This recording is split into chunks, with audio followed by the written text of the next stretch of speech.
पिछले साल लाखों लोग स्टॉक मार्केट छोड़कर हमेशा के लिए चले गए, लेकिन उसमें से करीब 5 लाख लोग जो स्टॉक मार्केट से गए हैं, उन्हें ये लगा कि शायद हमारी गलती की वजह से शायद स्टॉक मार्केट हमारे लिए परफेक्ट नहीं है, इसलिए यहाँ पर इन्वेस्ट नहीं करते हैं। लेकिन बाद में पता चला कि जो रियलिटी है वो कुछ अलग है।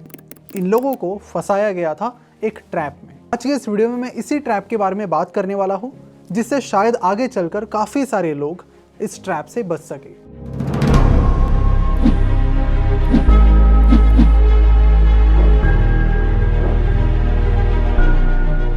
नमस्कार, मैं प्रसाद आपका आज के इस वीडियो में स्वागत करता हूँ। देखिए, पहले जब भी किसी कंपनी को अपना आईपीओ लाना था तो उसे वो अच्छा खासा प्रमोट करते थे, बड़े बड़े रोड शोज ऑर्गेनाइज करते थे। अगर हम मिस्टर धीरूभाई अंबानी की रिलायंस इंडस्ट्रीज की बात करें तो धीरूभाई अंबानी ने गाँव-गाँव शहर जाकर अपने आईपीओ का प्रमोशन किया, क्योंकि उस टाइम उतनी अवेयरनेस नहीं थी, लोगों को ज़्यादा पता नहीं था। कैसे तो भी उन्होंने इन्वेस्टर्स को जमा किया और अपना आईपीओ सक्सेसफुली सब्सक्राइब किया। लेकिन आज के डेट में जो इन्वेस्टर्स है वो काफ़ी अवेयर हो गए हैं।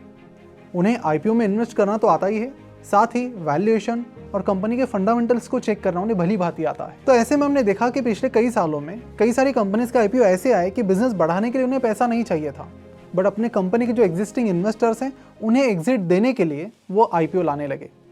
आज भी ये कंडीशन है कि कई सारी कंपनीज का आईपीओ एक गोल है, इसलिए नहीं कि वहाँ से पैसा रेज करके उन्हें और आगे बढ़ना है, बल्कि आईपीओ से पैसा रेज करके जो एग्जिस्टिंग इन्वेस्टर उन्हें एग्जिट देनी है, ताकि उन्हें स्टार्टअप से अच्छी एग्जिट दे सके। लेकिन यहाँ पर एक और प्रॉब्लम नजर आई, वो थी कि बहुत सारी कंपनीज के जो वैल्यूएशंस थे आईपीओ में वो बहुत ज़्यादा थे। तो ऐसे में जो इन्वेस्टर थे, जो समझदार थे, उनको तो समझ में आ गया कि इन कंपनीज में इन्वेस्ट करके मतलब नहीं है।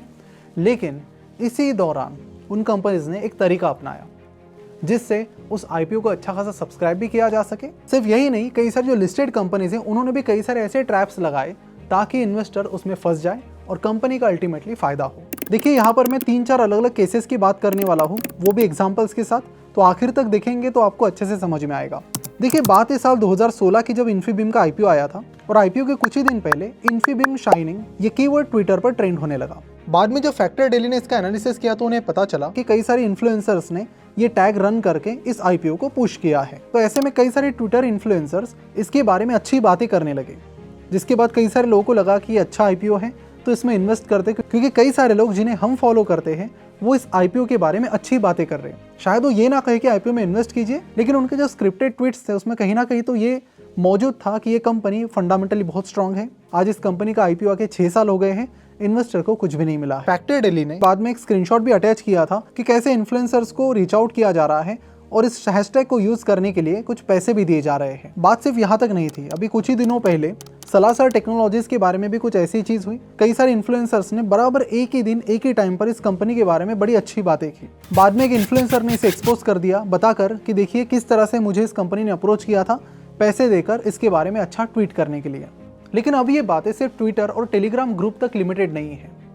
आपको बता दूं कि कई सारी कंपनीज जो आईपीओ लेकर आ रही हैं, उनमें से कई सारी कंपनीज ने एक शॉर्टकट ढूंढ लिया है अपने आईपीओ को सब्सक्राइब करवा लेने का, और वो ये कि इन्फ्लुएंसर्स को पैसा देकर उनसे रिव्यू करवाना। हालांकि इसमें से कुछ परसेंटेज ऑफ क्रिएटर्स ये कर रहे हैं कि आईपीओ लाने वाली कंपनी से पैसा लेकर आईपीओ का रिव्यू डलवाना, लोगों को ये बताना कि जेन्युइन रिव्यू है, लेकिन कहीं ना कहीं उसमें बायस्ड बातें करना। ये मुझे इसलिए पता है कि एज एन इन्फ्लुएंसर हमें भी कई सारे आईपीओ लाने वाली कंपनीज की ईमेल आते हैं कि उनका पेड रिव्यू कीजिए, और पिछले कुछ टाइम में ये नंबर काफ़ी बढ़ गया है। 2 साल पहले ये चीज़ नहीं हुआ करती थी, 1 साल पहले तक हार्डली कोई ईमेल आते थे, लेकिन पिछले 1 साल में लगभग 10 में से 5 कंपनीज की ईमेल आते हैं। और ये ईमेल आने के 4-5 दिन बाद जब मैं यूट्यूब पर जाकर चीज़ें चेक करता हूँ तो पता चलता है कि कई सारे रिव्यूज़ उसमें से पेड है। तो इसका सोल्यूशन क्या है?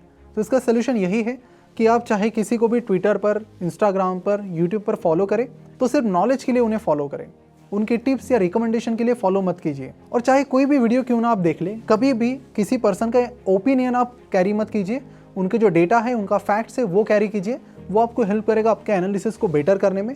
अदरवाइज अगर ओपिनियंस और रिकमेंडेशन बेसिस पर आप रहेंगे किसी के, तो जो 5 लाख लोग चले गए हैं जिन्हें पता भी नहीं चला कि इस ट्रैप की वजह से वो चले गए हैं, वैसे आपको भी जाने में देरी नहीं होगी।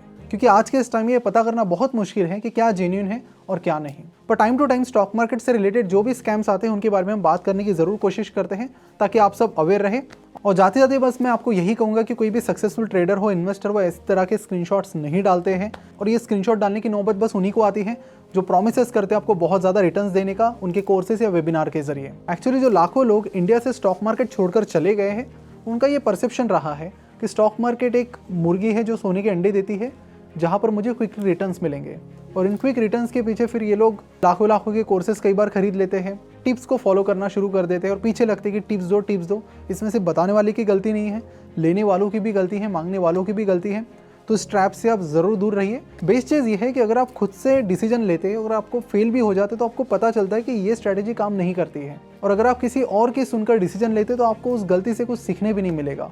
तो ये चीज़ आप ज़रूर समझिए। और अगर आपको स्टॉक मार्केट नहीं जमता है तो प्लीज़ म्यूचुअल फंड में इन्वेस्ट कीजिए। और स्टॉक मार्केट में तभी आइए जब आप खुद यहाँ पर इंडिपेंडेंटली इन्वेस्ट कर पाओ। और कन्वे आपको इस जर्नी में ज़रूर हेल्प करेगा सारे कंसेप्ट्स, एनालिसिस और सारी चीज़ें सिखाने में। अगर आप स्टॉक मार्केट में नए हो और आपको ऑप्शंस ट्रेडिंग के बारे में कुछ भी नहीं पता, तो हमने आपके लिए बनाया है एक परफेक्ट कोर्स जिसका नाम है the complete course on options trading.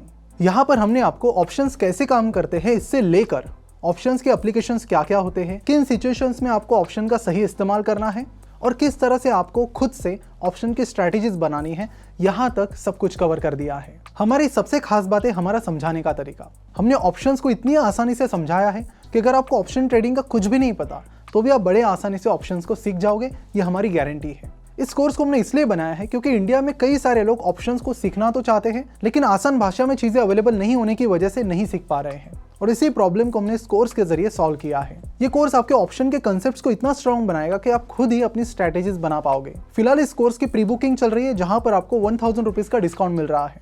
1 जनवरी को ये कोर्स लॉन्च होगा और उसके बाद इस कोर्स की प्राइस बढ़ जाएगी। तो अभी इस कोर्स में साइन अप कीजिए और इस डिस्काउंट का फायदा लीजिए। मिलते हैं कोर्स में और ऑप्शंस को डिटेल में समझते हैं।